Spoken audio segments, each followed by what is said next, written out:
Olá, estamos aqui para mais um episódio do nosso podcast. Eu sou Tânia Miele e esse é o ForenseCast. Hoje nós vamos tratar de um tema de muita importância, né, relevante. Nós vamos falar aqui sobre a questão de tráfico de drogas, entendendo como que é feito a investigação, a operação, a contribuição da perícia criminal, né, de suma importância, e como que isso tudo impacta na nossa segurança, né, segurança pública, na nossa sociedade. Bom, temos aqui dois convidados, dois experts no assunto, e para fazer justamente essa ponte, né, entre a investigação, a operação de estudo e depois essa ponte indo para a perícia criminal. Então, eu tenho aqui Dr. Diógenes Santiago Neto, delegado de polícia do Estado de São Paulo, lotado na Delegacia de Investigações sobre Entorpecentes de Ribeirão Preto, graduado pela Faculdade de Direito de Franca, pós-graduado em Criminologia, com muita honra aqui pelo nosso IPBJ, hoje Faculdade Volpi Miele, diplomado pela Escola Superior de Guerra em Política e Estratégia, professor de Processo Penal. Diógenes, obrigado por estar aqui hoje conosco. Então, também agradecer Dr. Diego Alberto Ciscato Cusinato, farmacêutico bioquímico pela Faculdade de Ciências Farmacêuticas de Ribeirão Preto, aqui pela USP, doutor em toxicologia pela mesma faculdade, mestre também em farmacologia pela Faculdade de Medicina aqui de Ribeirão Preto. Atualmente é perito criminal da Superintendência da Polícia Técnico-Científica do Estado de São Paulo, atuando no Laboratório de Exames de Entorpecentes do Núcleo de Perícias de Ribeirão Preto. Docente convidado nosso aqui já há alguns anos, né, cuidando da nossa disciplina aqui de toxicologia, participando dos eventos, né, Dr. Diógenes também já participando de alguns eventos, então, mais uma vez, agradeço desde já, né, aceitarem o convite e estar aqui para a gente bater um papo sobre esse tema tão importante, né, para a nossa sociedade como um todo. Uma grande honra estar aqui, voltar aos bancos da faculdade, hoje Faculdade Volpi Miele, onde fui muito feliz durante minha pós-graduação aqui.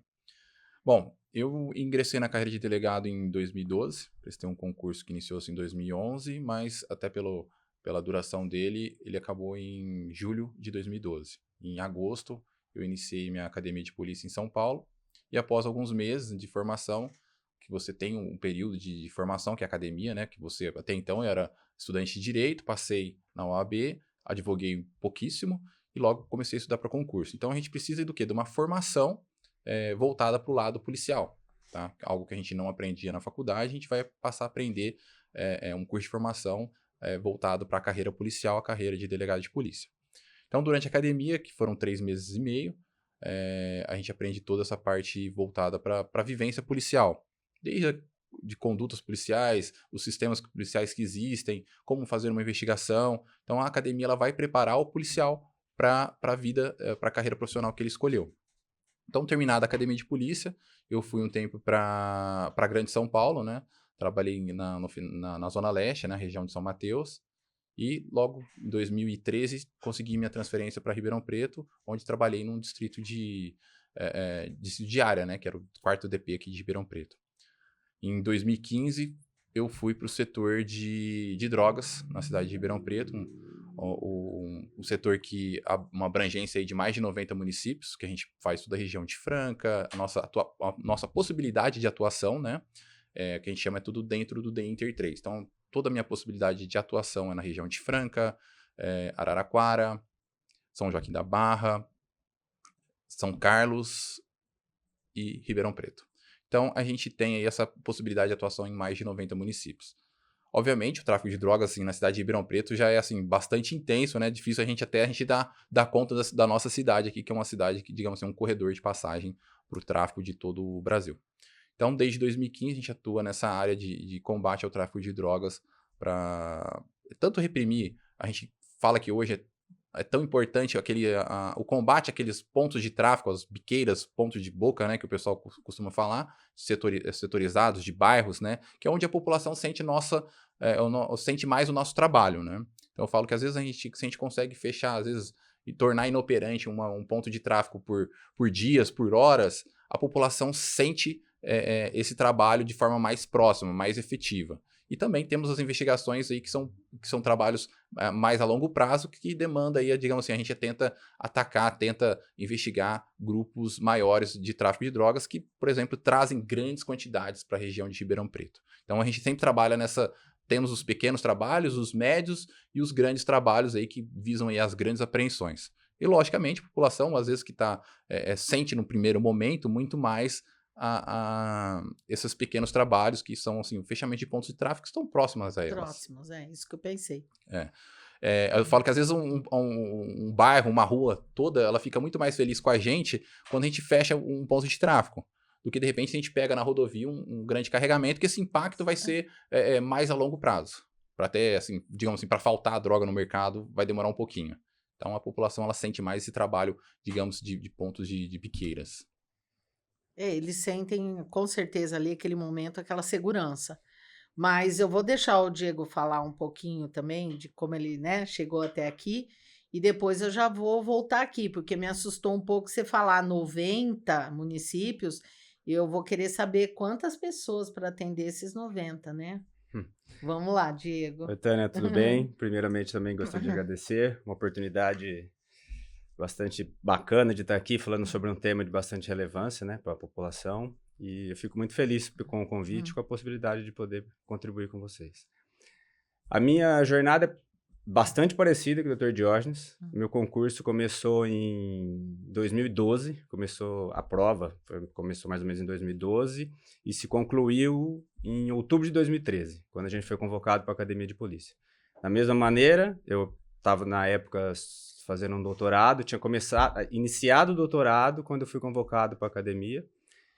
Aí dei um tempo e aí a gente foi para a academia para ter um pouco de noção, tanto de perícia como da parte policial, né? Porque o perito, embora tenha uma pequena desvinculação da Polícia Civil, não deixa de ser um policial, anda de viatura, enfim. Então a gente tem que ter um mínimo de noção e de técnica para poder cumprir as tarefas do dia a dia.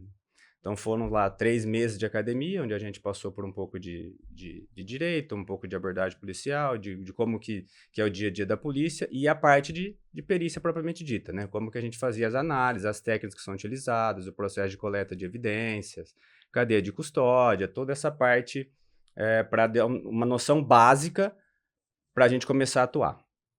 Diferente dos concursos atuais, o meu concurso foi estadual, o que acontecia. Então, a gente prestava, era uma quantidade fixa de vagas, os peritos eram convocados e a partir da classificação na academia que se escolhia a região de trabalho. Tá? Então, eles elencavam lá por nota das provas, faziam uma lista de classificação e o perito era chamado a escolher onde ia trabalhar.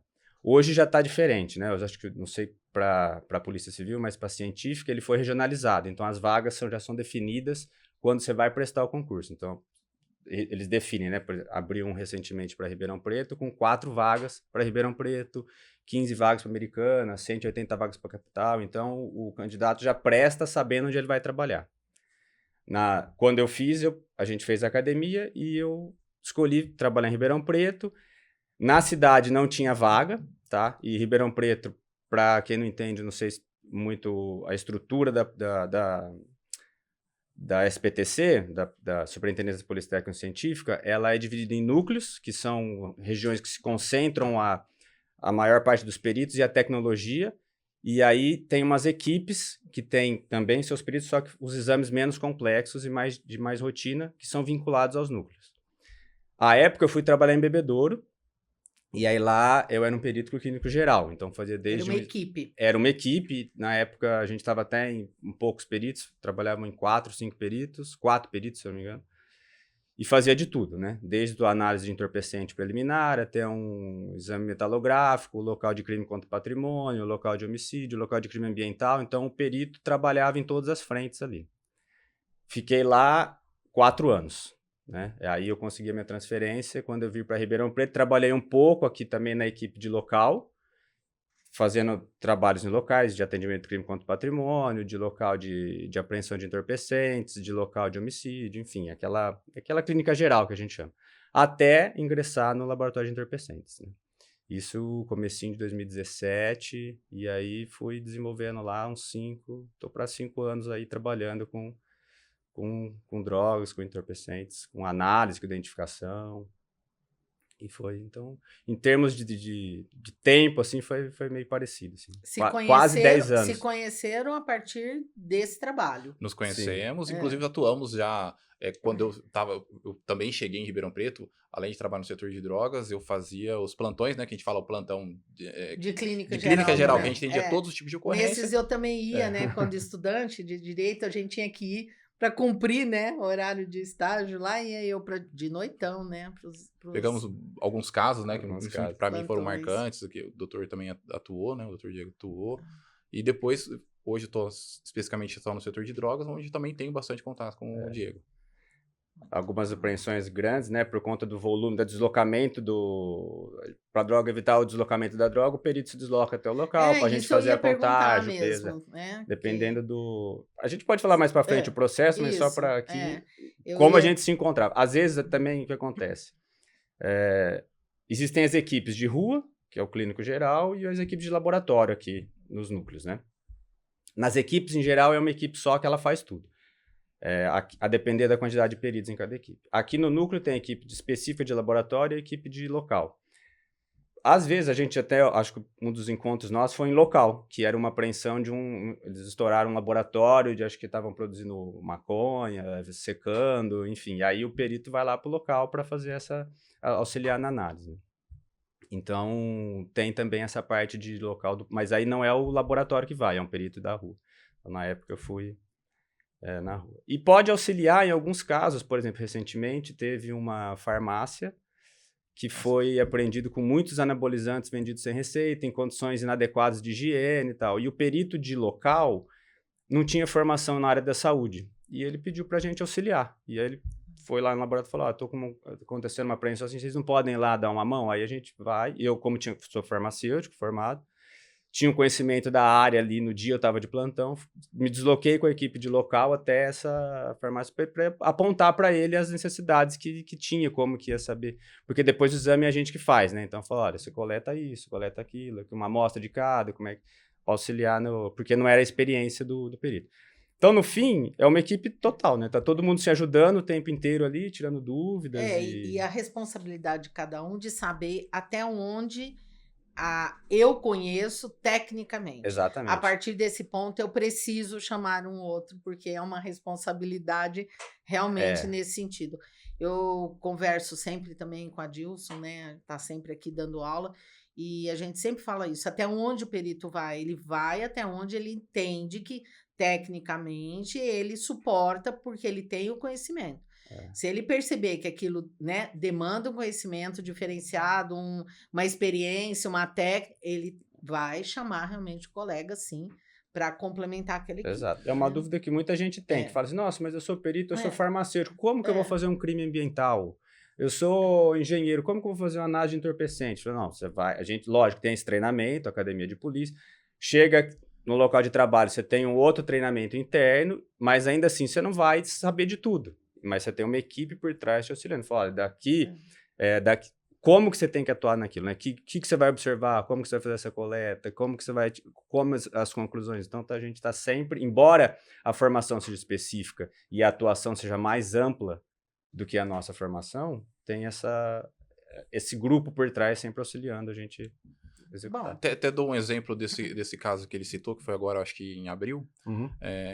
Eu lembro dessa notícia. Foi aqui, né? Ribeirão. Foi Ribeirão Preto, uma farmácia. Eu vi. Era um prédio e anexo era um local onde eram aplicados anabolizantes, eram vendidos medicamentos sem receitas, remédios inclusive abortivos. Então, o que a gente precisa do quê?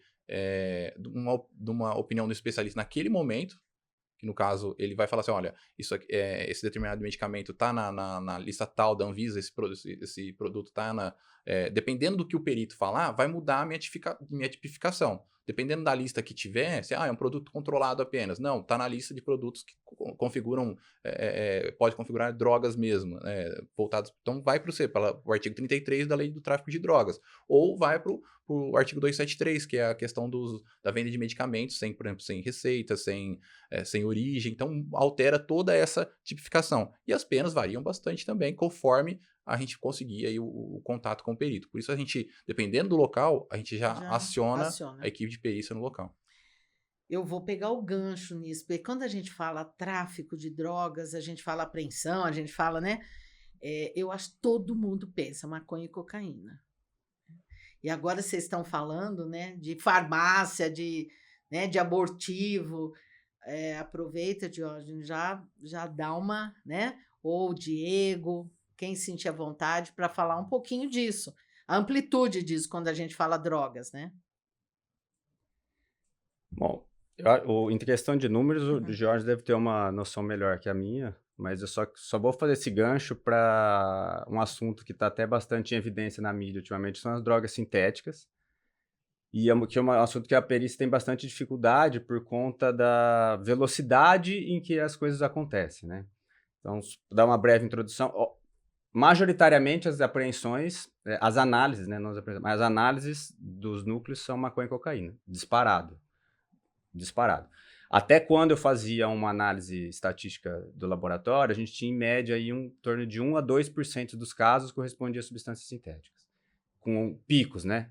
Época de carnaval tinha um pouco mais, de repente alguma festa na cidade ou na região tinha umas outras apreensões, mas isso é uma estatística simples, básica do laboratório que eu fazia, assim, independente, entendeu? Mas era em torno de 1, 2%. O que acontece com essas drogas é que elas são... O que são as drogas, substâncias sintéticas, né? Essas drogas sintéticas que eles fazem? São substâncias que já são conhecidas como os medicamentos, que eles fazem pequenas modificações nas moléculas, de modo a que altera o comportamento no sistema nervoso e tal, e de que elas saiam da lista de controle da polícia. Então, por exemplo, vamos dar um caso lá. A anfetamina é uma substância que está desde a década de 70 na lista na portaria 344 como substância proscrita, que se for encontrada vai ser enquadrado com tráfico. Tá. O que os traficantes costumam fazer? Vai nessa substância, nessa molécula, e insere um radical químico lá, para não entrar muito em detalhe. E aí muda o nome, ela deixa de chamar anfetamina e vai chamar bromoanfetamina. Assim, é um exemplo, eu nem sei se existe, tá? Só para ficar mais claro. Bromoanfetamina. Quando o delegado vai olhar na lista, aquela bromoanfetamina, embora ela tenha efeitos até piores do que a anfetamina, ela não está na lista, não pode ser enquadrado como tráfico. E onde que é a dificuldade da perícia? É porque todo ano o mercado é inundado com esses tipos de substância, né? A gente tem um controle até... a Polícia Federal fez esse controle, a Anvisa faz um controle que chama um sistema de alerta rápido, para tentar identificar com a maior rapidez possível as drogas que estão entrando. Mas eles estão sempre mudando os radicais, mudando o nome e escapando dessas listas. Então, simplificadamente, é um problema grande que a gente tem na perícia, assim, para análise, porque demanda Porque a gente vai chegando sempre depois, né? Está correndo atrás do rabo, né? Consegue identificar aquela droga, depois. Ela muda. A gente fala da inteligência, da contra-identidade, você está sempre correndo atrás, né? Igual o furto. Agora é assim, agora estão fazendo assim, então agora deixa eu pensar como eu vou prevenir. Mas essa questão até do tráfico, ela é repressiva, né? Ou seja, a gente só vai passar a atuar e tipificar aquelas condutas se tiver... a droga, proibição. Se tiver proibição. Se não tiver na lei é permitido, né? Exato. E esse problema era tão evidente que o que acontece? Antigamente... Eles são mais rápidos, né? Só te interrompendo para ligar aqui. Né? Que ele falou, a gente só vai poder fazer isso quando tiver tipificado. Só que é muito mais rápido eles produzirem, mudarem, modificarem do que isso ir para uma tipificação e... Antes de ser apreendido, né? Isso. E o processo antes era o seguinte, você identificava a substância, informava a Anvisa incluía nessa lista. Esse processo de identificação até a inclusão na lista para possibilitar a tipificação podia demorar meses. Conforme isso foi aumentando, o que aconteceu? Que a Anvisa decidiu criar, em vez de ser uma lista nominal, o nome da substância até exatamente escrito na lista, eles criaram uma lista por grupo funcional. Então, por exemplo, nas drogas K4. que são os canabinoides sintéticos. O que eles fizeram? Criaram uma lista, essa lista vem de 2 de 2016, que eles dizem o seguinte, a estrutura base do canabinoide sintético é essa aqui. Aí tem o desenho lá. Qualquer modificação que tenha nessa estrutura central, você pode incluir como canabinoide sintético. Então, ou seja, você já agilizou o processo. Então, ali você já consegue, por exemplo, canabinoide sintético tem mais de 300 substâncias. Então, o que é K4? K4 é o nome genérico para os canabinoides sintéticos, existem mais de 300 substâncias que podem ser. Mas onde que é o gargalo da perícia? O método de identificação. São métodos caros, que não é todo laboratório que tem, aí você precisa de um padrão analítico. Então, às vezes, acontece que a gente precisa fazer uma constatação na hora ali por causa de um flagrante. Se for uma sintética, fica muito difícil por conta desse monte de dificuldade analítica que existe. Só lembrando que a lei previu a lei de drogas, né? Ela autoriza, por exemplo, numa cidade que nem Ribeirão Preto, que a gente tem um núcleo de perícias, a gente só pode efetuar a prisão em flagrante de uma pessoa após um teste preliminar falando que aquela substância realmente trata-se de droga. Então, tem muitas vezes assim que a gente estamos com uma situação de flagrante, uma pessoa foi abordada, por exemplo, na rodovia, a polícia rodoviária abordou, trouxe para a delegacia com a pessoa com um pau branco. Então, eu vou ter que pegar essa substância, mandar para o IC, remeto para o IC, o perito, que vai me falar, olha, trata-se de cocaína. Tá? Aí sim que a gente consegue iniciar o processo da lavratura do auto de prisão em flagrante. Diante disso, a gente pode pegar algumas substâncias que nem assim, podem demorar um pouco mais ou não, né? Que foge um pouquinho da regra, essas substâncias aí são sintéticas, que de repente, num primeiro momento, o perito chega para mim e fala, olha, eu não consigo te atestar isso agora, preliminarmente, assim, 3 horas da manhã, ele falou, não consigo. De forma rápida, de constatação preliminar, não consigo te falar se isso é droga ou não. Então aí, o que a gente faz? Faz a apreensão, manda isso remete novamente para o IC, que ele vai fazer aí o laudo de constatação definitivo, o exame definitivo para falar, ó, talvez se Ribeirão Preto não tiver, manda às vezes para São Paulo, né, Diego? Isso.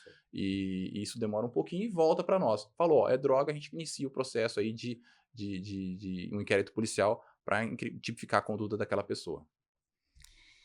Diógenes, eu vou voltar lá porque eu não esqueci, porque aquilo ficou 90 municípios para ser atendido, né? E tudo isso que a gente vê de notícia, né, Diego? Só notícia, droga aqui, droga lá, e pega ali, pega lá. Fala pra gente como é que a estrutura, essa equipe, quais são as funções ali de cada um, só para a gente ter ideia de como isso vocês conseguem fazer uma logística para atender isso tudo. Ó, a equipe realmente ela não é uma equipe grande, né? Mas assim, uma equipe de bastante qualidade. Então, assim, que a gente fala, às vezes não é a quantidade, sim, sempre é bom, se quiser, quanto mais gente, melhor. Mas a gente preza também pela qualidade. Então, a gente tem aí uma equipe de investigadores, são policiais que vão a campo, muitas vezes de forma velada, eles vão fazer as campanas, fazer a investigação, descobrir onde a pessoa, seguir a pessoa, porque esse é o método, por mais que a gente hoje tenha tecnologia, o seguir, ele também nunca foi abandonado, né? Então tem diversos métodos daí de investigação. Então temos os investigadores que fazem esse trabalho de campo, bem como também trabalham internamente com pesquisas, tem a investigação de conteúdo de celular, então um celular que às vezes foi para a perícia, o perito mandou para nós o conteúdo do celular, fez a extração de dados do celular, agora o policial ele vai passar a analisar e tentar linkar as pessoas, identificar quem são essas pessoas, então ele começa o trabalho dele de investigação. E temos também a figura do escrivão de polícia, quem vai, digamos assim, dar a parte mais burocrática, vai dar um andamento no inquérito policial. Tá? Então, temos os investigadores de polícia, os escrivães, temos papiloscopistas que fazem a impressão de coletas digitais, temos também o agente policial, que trabalha tanto na condução de viaturas, também auxilia nas investigações, nas equipes de investigações. Então, assim, não é uma equipe grande, mas também é uma equipe de bastante qualidade. Eu dou um exemplo, assim, que a cada ano, a Daycare está aprendendo mais drogas em relação ao ano anterior. Então, assim, por mais tivemos anos aí com 4, 5 toneladas, uma equipe de poucos investigadores, tá? Então, assim, por mais que seja uma equipe pequena, a gente consegue ter qualidade e grandes apreensões, tanto em números e quantidades de drogas. Tivemos aí, o nosso recorde foi 6 toneladas. de drogas englobando maconha, cocaína, crack, drogas sintéticas. Então, cada ano a gente consegue se superar, tá? Então, a gente tenta aí, de acordo com os recursos tecnológicos, às vezes suprir, a equipe poderia ser maior? Poderia. Então, o que a gente faz? Tenta suprir isso com essa parte de tecnologia, que hoje também nos auxilia bastante. Então, vocês têm, eu estou tentando lembrar aqui, nós temos um ex-aluno nosso que trabalha com vocês, ele está na parte de inteligência, então ele fica lá na investigação, tudo, vocês usam as informações, cruzam essas informações, então o pessoal lá que faz essa parte que é interna, internet, toda essa investigação, vai trazendo informações para ajudar para chegar no ponto, vamos dizer, agora é hora de chegar naquele local para fazer a apreensão. É tudo uma rede. O que eu falo, assim, existem diversas formas da gente iniciar uma investigação, tá? O Marcos, né? Marcos, né? Que tá lá que foi nosso aluno aqui. O Marcos. O Marcos, tá no setor de inteligência. Então, assim, às vezes uma informação de inteligência vai para determinado profissional, para determinado investigador de polícia, e ele vai compartilhar essa informação pra gente. Então, de repente, vou dar um exemplo. Uma pessoa que foi presa em flagrante em São Carlos, uma cidade próxima aqui, Ribeirão Preto, mas aí a investigação de São Carlos apontou que a pessoa que distribuiu a droga é de Ribeirão Preto. Então, eles vão compartilhar essa informação com a gente e dali a gente inicia uma investigação em cima desse distribuidor. Então, a gente, iniciada essa digamos assim, o ponto de partida, né, o start, tal pessoa recebeu informação que tal pessoa pode estar distribuindo drogas para a região. Então, a gente vai começar uma investigação em cima daquela pessoa usando os diversos métodos possíveis, tá? Existem diversos métodos, assim, por uma questão até estratégica, a gente não nomina nem exemplifica como são os métodos, né? Mas existem diversos métodos para a gente falar assim, como que a gente vai descobrir e provar que aquela pessoa realmente está vendendo drogas, tá? Tentar linká-la aí com a venda de drogas. Então, esse é o trabalho do investigador de polícia, trabalho inclusive do delegado de polícia, que vai coordenar essa investigação. Porque tem trabalho de campo, vai ter um trabalho, às vezes, de extração de dados, analisar o conteúdo de um celular que veio para nós, com quem que aquela pessoa conversa. Então, daí vai iniciar-se uma investigação policial para tentar o quê? Surpreender aquela pessoa numa venda de drogas, num transporte de drogas e, consequentemente, fazer essas apreensões que nós fazemos. Você falou também, logo no começo, que nós somos corredores, né? Aqui nós somos um corredor. Da onde vem, para onde vai?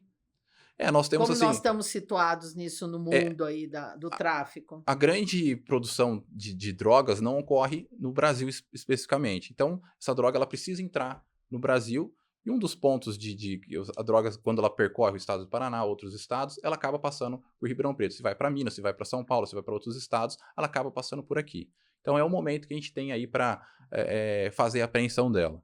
Temos grandes apreensões, policiais até de outros estados vêm, policiais da capital vêm para fazer apreensões, principalmente nas rodovias de caminhões que estão vindo com drogas, por exemplo. Tá. Você citou o Paraná e tudo mais, então faz crer que está vindo ali, de baixo. Eu tinha a ideia que a gente tinha muita entrada aqui pela nossa lateral também, aqui pela... Não sei, fiquei com essa ideia. Bolívia... Temos também. Cada tipo de droga entra por um local. Tá. Por exemplo, a especialidade de uma determinada região. Tá. Acaba chegando São Paulo e de São Paulo também seguindo a sua rota. E isso daqui, indo para a Europa, como é que faz a questão de continente agora? Vou dar um exemplo, não é a minha área, mas vou citar um caso que ocorreu em Ribeirão Preto. Um avião, ele passou por Ribeirão Preto. Um avião pertencente a outro país, ele ia para a Europa, ele veio com uma grande quantidade, se eu não me engano, 2 toneladas de cocaína, um avião estrangeiro, ele passou por Ribeirão, de Ribeirão Preto ele foi apreendido, ocorreu essa apreensão, se eu não me engano, em Fortaleza. De Fortaleza ele iria para a Europa, mas, digamos, passou por Ribeirão. Agora, qual que é a participação de Ribeirão Preto, que é a investigação, no caso, a Polícia Federal, por ser ter essa transnacionalidade que apurou o delito. Você falou também rodovias e tudo mais. A gente escuta falar muito também de avião, né? Nessa parte rural, esses aviões menores, pistas clandestinas, ainda existe isso bastante? Pista de terra, pista de fazenda. Já existiu mais. Acredito que assim, hoje diminuiu bastante essa questão de pistas clandestinas, porque a aeronáutica ela tem um controle mais efetivo do espaço aéreo com o passar do tempo e até com a tecnologia desenvolvida. Então, assim, diminuiu bastante. Existe ainda? Existe. Nós temos relatos de apreensões de drogas em aviões de pequenos portes, descendo em pistas não usuais, sim, tá? Mas diminuiu bastante de um tempo para cá. E essa loucura que a gente sempre viu das mulas humanas, continua tendo isso? As pessoas têm ainda encaram essa situação Aí de engolir as drogas para poder passar, para poder entrar no país? Isso é ainda hoje... eu não escuto falar, então não sei se mudou um pouco esse perfil ou não. Trazendo esse conceito para um pouco mais da minha realidade, que é um conceito, digamos assim, de regionalizado, o que é até da atribuição da Polícia Civil, a gente tem o que, infelizmente, as pessoas tentando ingressar em presídios com drogas, tentando aí burlar os scanners que hoje foram instalados nas penitenciárias de Ribeirão Preto e região. Tá? Então temos essa figura das pessoas que são contratadas apenas para fazendo a ingestão, colocando no seu corpo drogas para tentar ingressar dentro do sistema penitenciário, onde essa droga vai valer um valor muito maior do que aqui fora, devido à dificuldade de ingresso. Só um adendo da perícia aqui, em relação a essa entrada de drogas no presídio, e voltando para as sintéticas, né? Os primeiros casos que apareceram foram justamente essas drogas, que elas podem ser impregnadas num papel. Então, os presos colocavam num papel, colocavam na sola do sapato, enfim, tentavam entrar com essa droga impregnada no papel dentro dos presídios. As primeiras apreensões que tiveram dos canabinoides sintéticos foram de presídios, e aí começou uma expansão, uma investigação maior para ver como é que estava o perfil dessa distribuição de sintéticos. Mas os canabinoides, especialmente, os primeiras apreensões foram nos presídios de São Paulo. Voltando um pouquinho naquela questão, Diego, que você colocou de determinadas situações onde vocês vão até o local, me fala um pouquinho de coleta, cadeia de custódia, vocês não estando lá, como isso chega até vocês, como que é entregue, vocês vão buscar, os policiais levam até lá, como é feito essa cadeia de custódia, vamos dizer, daquele momento, né, que eles chegaram até aquele local, fizeram a apreensão e isso está chegando no laboratório?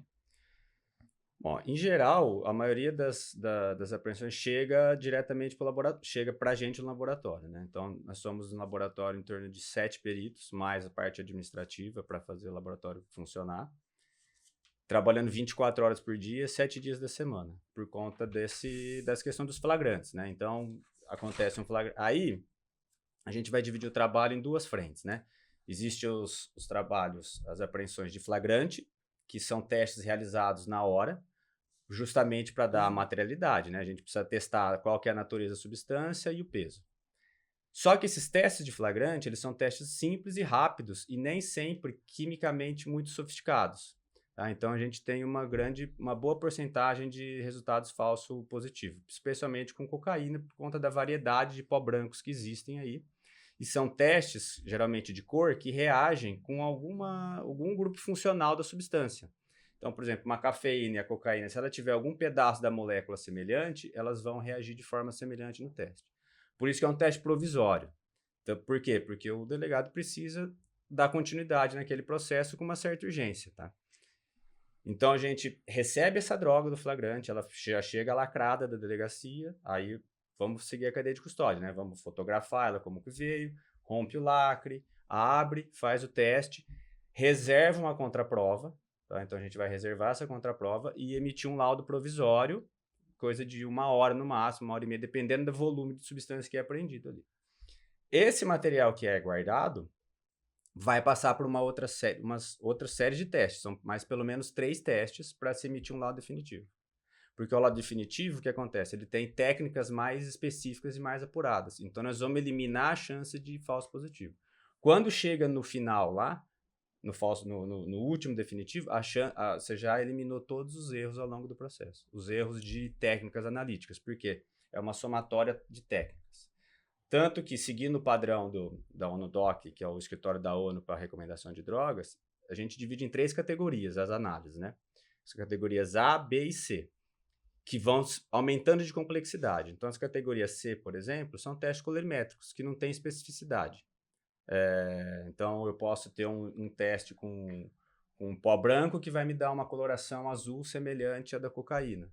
Um teste com uma substância sintética que, às vezes, que é praticamente impossível se distinguir a coloração deles. São muito rápidos, muito simples. E eu não posso jamais emitir um laudo definitivo só com esse teste. Então, eu reservei uma contraprova, passo para uma segunda categoria de análise. E aí, cada laboratório, dependendo do equipamento que ele tem, ele vai fazer uma combinação. Então, ele pode fazer uma cromatografia de camada delgada. E aí, na camada delgada, ele vai combinar diferentes fase móvel. Eu não estou querendo entrar muito na parte química para não ficar complexo, mas ele vai fazer uma combinação de diferente fase móvel e ter resultados diferentes. Então, ele já compôs um pedaço do laudo. Se o laboratório tem um pouco mais de recurso, ele já vai fazer uma cromatografia de camada cromatografia gasosa. E ainda pode acoplar com espectrômetro de massa, e aí que é o padrão ouro.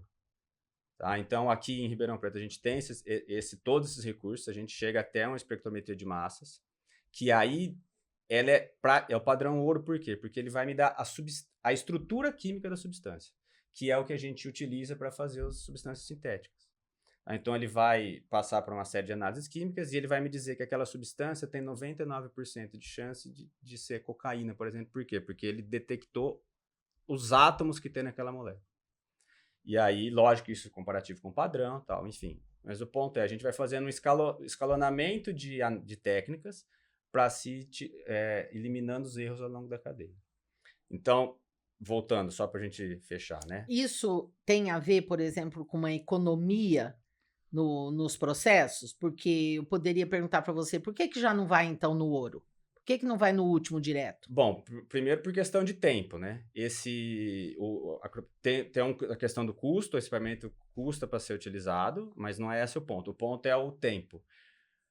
Pode demorar mais do que o delegado pode esperar, às vezes, entendeu? Então, Sendo que um mais simples, com custo menor, pode dar já isso, a resposta que ele precisa. E o mais simples, ele já elimina um negativo. Então, o colorimétrico, um negativo do colorimétrico é um resultado bastante confiável. O positivo que a gente precisa olhar melhor com o microscópio ali. Ele exclui, né? Ele exclui, exatamente. E ele demora mais. Então, às vezes, olha, um teste, até você ligar o equipamento, colocar ele operante, passar padrão, e aí tem a questão de custo, que é um padrão, um equipamento caro, passa o padrão, corre, pode demorar até 3, 4 horas para fazer uma análise. Importante isso que ele falou desse falso positivo, falso negativo, né? Em geral, no meu caso, que eu só trabalho com o setor de drogas, que a gente pega todas as apreensões, inclusive que a Polícia Militar faz, que a Guarda Civil Municipal faz, raríssimos casos que eu me recordo, que a gente teve preliminarmente deu positivo e depois deu negativo, mas já aconteceu, ou inicialmente deu negativo e depois deu positivo. Isso tudo vai influenciar certamente, aí, por exemplo, o negativo que depois virou positivo, a gente vai fazer o indiciamento, vai iniciar o processo de investigação, mas, por exemplo, às vezes a gente perdeu ali o momento da prisão em flagrante, tá? Ou o contrário também, uma pessoa que às vezes que deu positivo, mas depois, a hora que foi fazer o definitivo, veio negativo. É raríssimo acontecer, mas já tivemos aí alguns casos. E eu tô aqui pensando, né, entre uma coisa e outra. Você vai lá, apreensão da droga e traz preso em flagrante aquele cidadão, ou aqueles que estão ali. Vai para lá, então eu tenho um tempo. Você já falou 1 hora, mas tem 3, mas tem dia, né? Como é que fica esse cidadão? Entre aqui, a apreensão, e entre o ok ali, vamos dizer, da perícia, dizendo, é droga sim. Você já falou, não posso começar uma investigação antes que eu tenha esse resultado. E quem você ali naquele momento apreendeu? Naquele momento, até o resultado da perícia... Prendeu, apreendeu a droga e prendeu o cidadão. Ele está com a liberdade cerceada, né? Mesmo que momentaneamente, passageira, até que a gente tenha ali um resultado preliminar. Tá, então ele fica literalmente detido. preso. Ele fica detido ali na delegacia. E a gente pode falar, fica preso. Não, preso, Ou não pode vamos falar? falar que ele está detido. Tecnicamente Ele está detido. detido. Vamos falar tecnicamente, Tá. ele está detido até essa análise do Instituto de Criminalista, do laudo toxicológico preliminar. É assim, Tá. eu não conheço os meandros da delegacia, mas pela minha experiência, a gente divide o que acontece em etapas para ficar didático. Mas geralmente vai acontecendo ao longo do tempo, né? Então a Polícia Militar apresentou uma droga na delegacia. O investigador quem estiver trabalhando vai pesar, fotografar para fazer a parte da custódia dele, enquanto isso está pegando os dados do... Pegar na qualificação, como é que foi a história, como é que foi a abordagem. Nisso, a perícia já foi acionada, a droga já chegou pra gente e nós já começamos o teste. Então, enquanto ele tá na delegacia preenchendo o formulário, fazendo o boletim de ocorrência, a perícia tá trabalhando paralelo, Sim. fazendo a análise. Sim. Em alguns casos, até assim, a gente tem bastante contato às vezes com o perito, ele falou, ó, positivo, mas eu vou te mandar o laudo, vai demorar um tempo para te mandar o laudo, mas vai ser positivo. Sim. E é um sistema, hoje é interligado, né? Então não é que ele leva a droga tem que ir fisicamente, só que o laudo ele já vai eletronicamente. Tá. Então, às vezes a droga tá lá fazendo análise e o laudo já chegou. Terminou a análise, Então, fez o laudo, antes da droga chegar fisicamente para ser custodiada, o laudo já tá lá. Então, hoje esse tempo tem diminuído, né? E tem todo um processo burocrático quando você detém uma pessoa que vai... Então, a gente dividiu em etapas para ficar fácil de entender, mas tem coisa que vai acontecendo paralelo, né? Vai acontecendo junto.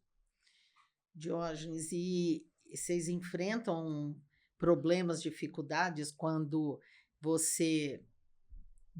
ele está detido, o cidadão, na sequência vem que realmente era negativo, tinha dado positivo, mas é negativo. Nesse tempo, ok, agora ele vai em liberdade, está solto. Isso traz consequências aí em termos de jurídicos e qualquer coisa diferente em termos de direitos. Vocês enfrentam essas situações ou isso é rotina? Isso faz parte do trabalho policial. Porque o que acontece? A gente tem indícios de que aquilo seja uma substância ilícita. Tá tudo a gente certo. Está justificado a atuação, seja ele do policial militar, do policial civil. Já, por exemplo, vou te citar um caso que o policial militar apreendeu 3 saquinhos, 3 porções, acho que 500 gramas cada uma, dentro de um veículo, um compartimento oculto. Foi para a delegacia, o indivíduo já com antecedentes criminais, foi para a delegacia, deu negativo, preliminarmente. Sim. Tá? Até a gente acreditava que fosse aquelas substâncias utilizadas até para adulterante? Para adulterar, para fazer o refino, que a gente fala de cocaína. Para né, misturar, para misturar, para dar volume. Para dar volume. Até a gente achou que fosse não isso. Pura, isso. Né? Mas posteriormente, no laudo definitivo, veio que era droga. Ou seja, está justificada a atuação do policial. E mesmo que viesse o segundo laudo negativo, tudo o conjunto, todo o evento ali, todas as circunstâncias indicavam que poderia ser uma substância proscrita, uma vez que o próprio indivíduo ocultava aquela substância. Perfeito, quer dizer que vocês têm respaldo. Hoje o policial, a própria lei de abuso de autoridade... O trabalho de vocês está respaldado. Ela exige o dolo, ou seja, a vontade de abusar, vontade de cometer esse excesso policial. Então, o policial que está trabalhando de forma normal, que achou aquela substância, a pessoa não soube explicar o que ele está embasado para estar justificado a sua conduta para conduzir aquela pessoa para a delegacia. Ótimo. E só complementando, para não ficar muito polêmico a questão do falso positivo, existe, e por isso, mas como o Jorge falou, é raro acontecer, mas raríssimo. Acontece. Mas eu acho que o falso positivo e negativo, todo mundo passou a ouvir isso na pandemia, né? Mas era por outro motivo. Acho que todo mundo agora é falso positivo, é falso negativo. Não, e às vezes tem essa questão do batismo da droga, né? Então, os estudos mostraram aí que a droga de rua mesmo chega a nem 20% de cocaína, dependendo do estado. Cada estado tem uma concentração, porque eles vão misturando um monte de outras substâncias, e às vezes ela chega tão diluída, com outros pós misturados, é um pó branco, mas tem tão pouco cocaína ali, que o teste colorimétrico não consegue identificar. Que provavelmente é esse caso aí, que ele sai um negativo, por quê? Porque ela tinha tanto, sei lá, minoritariamente... Tá tanto batizada, né, que a gente fala, foi tanto assim, batizada que... A nossa experiência aqui, viu, nas nossas aulas de toxicologia, é bem isso, né? Eu chego com um monte de pó, né? Porque o Diego me pede um monte de pó. né? Eu chego com pó de giz, com pó de farinha, com pó de açúcar, ele, né, passa uma lista de coisas que a gente, né, lógico, simula ali, né, e brinca com isso nas aulas, né, para entender, mas que na verdade tem coisa ali que eles usam, né? Não, tanto que tem uma Usam portaria mesmo nova, né, se eu não me engano, de verdade, nem né? da vez que eles colocaram uma paralela do Ministério da Justiça que você autoriza a apreensão desses adulterantes. Que a gente às vezes identifica o adulterante porque fala, isso aqui comumente se utiliza para batizar da droga. Mas voltando para o falso positivo, eu citei para mostrar a importância de se levar o teste até o final. Sim. Não é no sentido de mostrar a fragilidade do teste colimétrico, mas no sentido de mostrar por que o definitivo é importante e por que é importante ter os passos seguidos do laudo. E ainda é guardado uma contraprova, né? É guardado uma contraprova. Mesmo com definitivo, a segunda prova fica guardada e aí fica 5, 6 qualquer questionamento futuro para refazer essa análise. Exatamente. Gente, a gente não pode deixar de falar aqui de uma figura que eu acho que todo mundo adora, que é dos nossos cachorrinhos, né? Os cães, né? Fala um pouquinho deles, Diógenes. Como é que ele ajuda vocês ali, né? Eles, né, ajudam. A gente teve no evento ano passado, né? Conseguimos levar tanque, é isso? Era tanque? Não, eu acho que o passado levou uma fêmea, esqueci o nome dela. Uma fêmea, mas tinha também Já tivemos o tanque, né? Eu conversei até com o Cristiano. O Cristiano, isso, adestrador. Cristiano, E quem foi lá não foi o Cristiano, foi o né? Vinícius. É verdade. Hoje a Polícia Civil de Ribeirão Preto, né, a DISE, ela tem aí uma parceria muito forte com a Secretaria de Assuntos Penitenciários, a SAP, né? Especificamente a questão do canil da penitenciária de Ribeirão Preto. Então, assim, o cão hoje, para nós, ela é assim, uma ferramenta essencial, tá? Hoje ajuda bastante nos nossos trabalhos, porque às vezes a gente faz abordagem no veículo. Às vezes, pela investigação, não dá para ter a certeza que aquele carro está transportando, ou se ele foi buscar, ou se ele foi levar. Então, a gente tem que jogar o xadrez e tem a hora de falar o cheque. Então, de repente, a hora que você optou por fazer a abordagem, falou, acho que é agora, ele tá levando. Então, a gente faz a abordagem, pode ser que hoje a gente tenha compartimentos ocultos muito perfeitos. Então, uma série de comandos, né, que a gente chama às vezes de carro-cofre, né? Então, tem uma série de comandos que o traficante colocou no seu veículo, abaixa a seta, liga o ar, abaixa o vidro, trava tudo. Aí, de repente, ele aperta um botão, ejeta ali um compartimento oculto onde está escondida a droga. Então, assim, imagina, a gente numa abordagem de um veículo de luxo, um veículo caro, a gente vasculhou o carro, não achamos a droga. Então, aí vai entrar o quê? O cão farejador. O cão farejador vai indicar para nós se, de repente, tem algum compartimento oculto, se aquela droga tá às vezes dentro de alguma tubulação, às vezes no espaço do airbag, e é fatal. Ele indicou... Ele indica mesmo, Ele indicou, né? a gente... Porque, assim, existe aquela insegurança por parte do policial, bom, pode ser que esteja transportando, pode ser que não esteja, como que a gente vai ter a certeza? Se o cão indicou, por mais que a gente vai procurar, lógico, alguns detalhes que possam indicar a existência de um compartimento oculto, mas o cão aí, ele otimiza o trabalho do policial bastante aí. Então, ele vai indicar onde o policial se sente mais seguro aí para fazer uma desmontagem de um painel, de um veículo mais caro. Então, assim... ele otimiza muito o trabalho do policial. Então, a gente tem, às vezes, para uma própria residência, com compartimentos ocultos, às vezes, na parte de marcenaria, eles fazem gavetas ocultas, fazem esconderijos, fundos falsos sobre o piso. Então, assim, ajuda bastante a gente nesse sentido, assim, muito, otimiza muito o nosso serviço.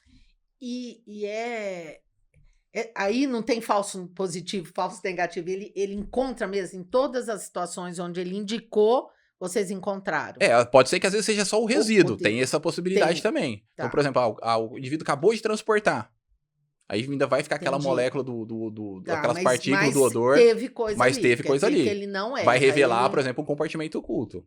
Tá? Então, assim, o cão, digamos assim, dificilmente ele erra. Alguma coisa ele vai acertar ali. Passou ou não passou, ele vai acertar. Vai ter nesse sentido.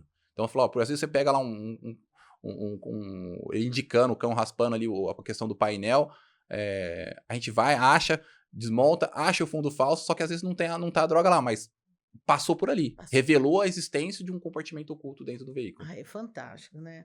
Eu tô lembrando, porque eu não tô lembrando o nome, acho que era uma fêmea. Akira? Acho que era Eu sei aquele. que tem até, eu tô seguindo, inclusive, no Instagram, porque como ela tem Instagram, eu pus, mas eu não me lembro agora, que a gente fez aquela simulação, né, Foi. no simpósio, né, teve aquele acidente e tal, e depois colocamos a simulação, muito, muito legal mesmo.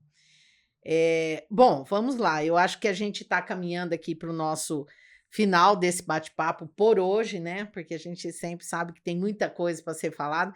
Eu estou falando aqui dele, eu já estou pensando aqui, ele com o cachorrinho aqui do lado, para o podcast, hein?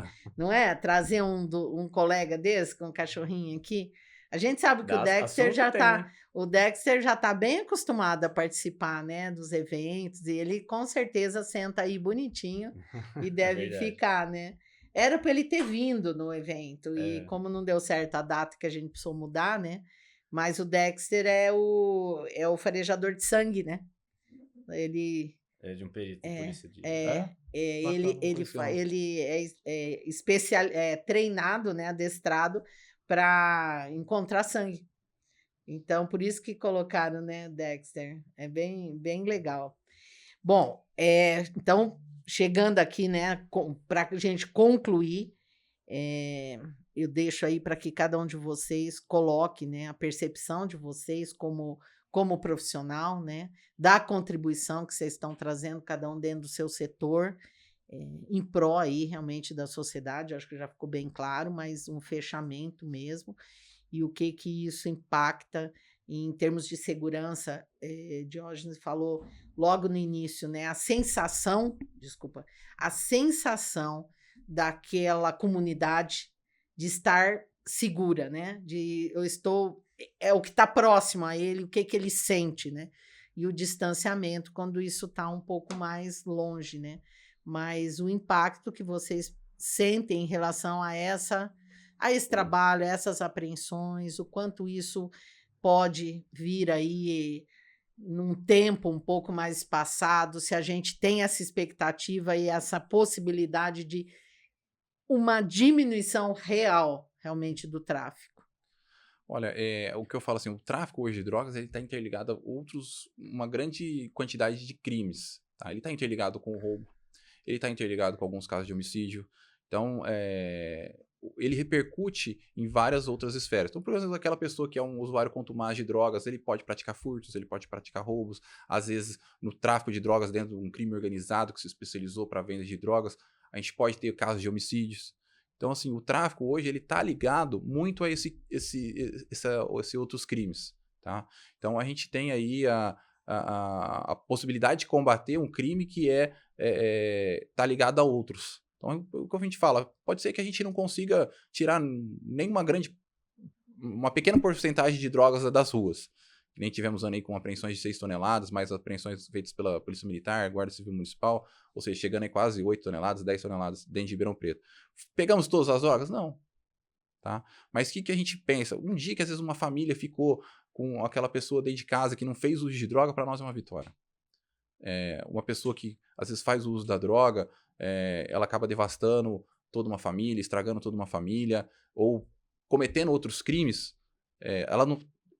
Às vezes ela não é traficante, mas ela comete um furto, ela comete um roubo, às vezes ela está naquela dependência química, naquela fissura por droga, ela vai cometer um roubo, ou ela está sob efeito de droga, vai cometer um crime mais grave, um latrocínio, um homicídio. Então, assim, um pouquinho que a gente deixa a sociedade livre dessas substâncias, dessas drogas, para nós, ela é uma vitória. E, óbvio, quanto mais droga a gente prender, melhor, mais impacto a gente percebe aí nos índices criminais.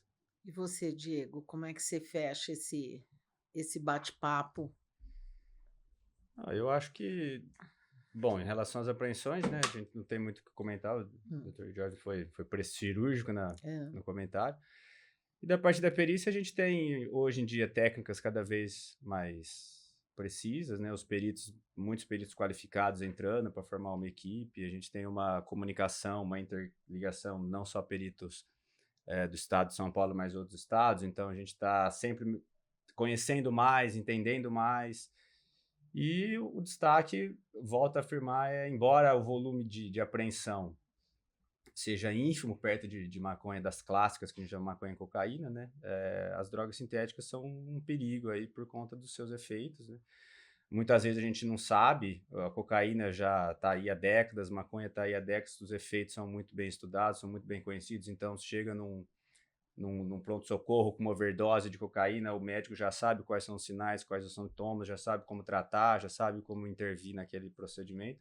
E as drogas sintéticas não se sabe nada disso, né? Porque um dia usuário está fazendo uso de um K4, que pode ser uma pinaca, no outro dia uma fubinaca, e os efeitos são totalmente imprevisíveis no organismo. E isso é um risco enorme para a saúde do usuário, né? Então, a perícia está aí auxiliando na identificação dessas drogas, informando com a maior celeridade possível os órgãos, para que se comece a fazer estudo, para que a partir disso a gente consiga tratar os casos, né? Não a perícia em si, mas os médicos e a área da saúde consigam entender melhor os mecanismos. Mas antes deles entenderem, essa droga precisa ser identificada, né? A gente precisa entender que ela está circulando no Brasil, entender se ela está circulando naquele estado, naquela região, para as pessoas ficarem alerta e saber como tratar. Então, é óbvio que o volume de apreensão ainda é baixo perto das clássicas, mas o perigo, do meu entendimento, é maior. Por conta do desconhecido. Só dando um exemplo aí, às vezes, da nossa interação, da interação entre o trabalho do delegado de polícia, do perito criminal, vou dar um exemplo de um laboratório que a gente chama de laboratório, né? Mas era um local, uma residência utilizada para o refino de cocaína, né? Então, a cocaína chegava num 100% pura, e eles batizavam lá, passavam por um processo químico para, digamos assim, ser fracionada de um tijolo, por exemplo, de 1 quilo de cocaína, eles faziam 3, 4 ou até 5 tijolos de cocaína. Então, chegamos nesse local, infelizmente, no momento que a gente optou aí pela diligência, pela abordagem do local, não tinha ninguém. Então, o que a gente fez? A gente entrou, obviamente, rapidamente já saiu, vimos que era droga, não tinha ninguém, e acionamos a perícia. Perícia para fazer a fotografação do local, a coleta de evidências para chegar na autoria e obviamente, já para fazer aí a constatação do preliminar das drogas. Você termina o seu laudo, você entrega isso, Diógenes começa o trabalho dele, e aí vai o inquérito policial, todo até o encerramento dele. E aí você, então, você encaminha isso daí para o Ministério Público. Exatamente. Por exemplo, vamos dar um exemplo, ocorreu uma abordagem de uma pessoa que estava com uma porção de substância ali, caracterizando o tráfico, uma grande quantidade, por exemplo. Essa pessoa vai ser conduzida para a delegacia, a gente vai iniciar o procedimento para fazer a constatação preliminar. Só com a constatação preliminar que eu vou poder, digamos assim, dar início ao meu auto de prisão em flagrante. Dar início não, concluir meu auto de prisão em flagrante. Porque muitas vezes a gente tem quase certeza. Fazer valer, né? Vai fazer valer. E só com o teste definitivo que eu vou mandar, eu vou remeter esse inquérito policial para o Ministério Público para que ele ofereça a denúncia ou não. Então, mediante esse laudo de constatação definitivo por parte do Instituto Criminalista, que o promotor vai se basear para, um dos motivos para ele se basear, para oferecimento da denúncia ou não. Iniciando assim a ação penal. E mesmo a gente já encerrando, eu ainda me lembrei aqui uma pergunta, né? Para vocês, existe essa comunicação de outros estados, o Brasil todo se comunica quando você está falando em investigação, apreensão, ou isso também é meio regionalizado? Não, hoje a gente tem Existe bastante interação, comunicação. Já recebi diversos relatórios de outros estados, de pessoas, por exemplo, tivemos casos de pessoas do nosso município que foram presas no Mato Grosso, foram presas em outros estados, e obviamente isso gerou uma investigação por aqui. Eu, conforme fui ouvindo a conversa de vocês, eu falei, bom, ali eu acho que essa comunicação com certeza existe, né? Porque nós estamos falando de um corredor. Né? Nós estamos falando do mesmo estado, do mesmo sistema policial. Nós estamos falando de um corredor, então se é um corredor, isso está vindo. Nós estamos falando de outros países indo, né, para outros continentes, então... Hoje os sistemas policiais permitem essa... às vezes, se uma pessoa teve um antecedente criminal sei lá, no Acre, eu consigo saber por Ribeirão Preto. Então, existe uma comunicação nesse sentido. Tá. Muito bom. Bom, mais alguma coisa? Mais alguma pergunta que um colega queira fazer a outro? Tudo tranquilo aqui. Então tá ótimo, eu só tenho que agradecer, acho que foi muito bom, e eu digo que o nosso objetivo, né, esse trabalho, o nosso ForenseCast, levar, né, de uma forma assim, não tão acadêmica, né, porque quando você está numa aula, uma coisa, né, são termos mais acadêmicos, mas levar realmente esse tipo de informação, né, levar esse conhecimento. À medida que as pessoas vão conhecendo, vão se informando, elas também podem exigir cada vez mais um bom serviço. E é isso, né? Bons profissionais que estão preparados para essa exigência, né? A gente só faz melhorar o serviço, melhorar a qualidade e trazer um resultado melhor para a população. Então, mais uma vez, muito obrigada. E daqui a um tempo a gente marca para continuar conversando. Tá certo, obrigado. Obrigada. Obrigado pela Obrigado, oportunidade. Diego. Obrigado, Jorge.